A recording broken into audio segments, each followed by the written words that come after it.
Interest rate seems to have bottomed out in the economy. The repo rate, which is now at 4%, was almost twice in January 2014, some 7 years ago. Repo rate, the rate at which banks borrow funds from RBI, acts as a benchmark for fixing interest rate for home loan and other loan products. In the last 2 years, the repo rate decline was much faster to support the falling growth and also protect the economy from the shocks of COVID outbreak and lockdown. The last repo rate cut was implemented in May last year, almost a year back. The government and the RBI are trying their best to keep the interest rate low, but 5-factor points to rising interest rate risk for the borrowers. The inflationary pressure is back in the economy. The retail inflation or the consumer price index is currently at 5.03%. This is more than the RBI's mandated 4% with a tolerance of 2 to 6%. The wholesale price inflation WPI has also doubled from 2.26% in January this year to 4.17% in February. The RBI is also projecting a much higher inflation. The RBI estimates put the inflation at a minimum of 5% till September this year.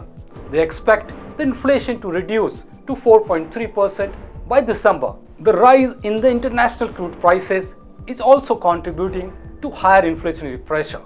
In the last 6 months, the crude oil prices have jumped from $40 a barrel to 70 per barrel. Goldman Sachs has predicted crude prices crossing $80 a barrel by the end of this year. The other global firms are also projecting higher crude prices. The second wave of COVID will also impact the supply chain and contribute to inflation. India is recording 60,000 plus new cases every day, which was something at the peak of the October last year. New restriction, night curfew and lockdown are also back in several states of the country.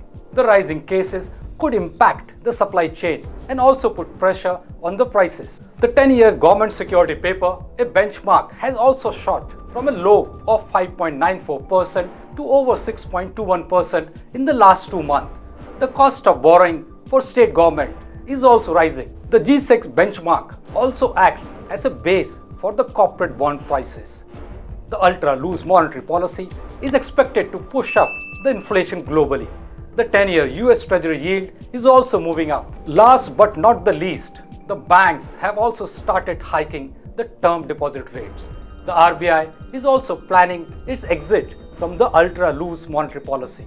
Take for instance, the RBI move to restore the cash reserve ratio to earlier level of 4% is also contributing to banks adjusting their liquidity levels, as higher CRR means lesser liquidity for the banks. Similarly, the big private banks are also struggling to maintain a higher CASA, as newer banks with differentiated business model are gradually gaining the market share. Clearly, the borrowers have to brace up for higher interest rate going forward.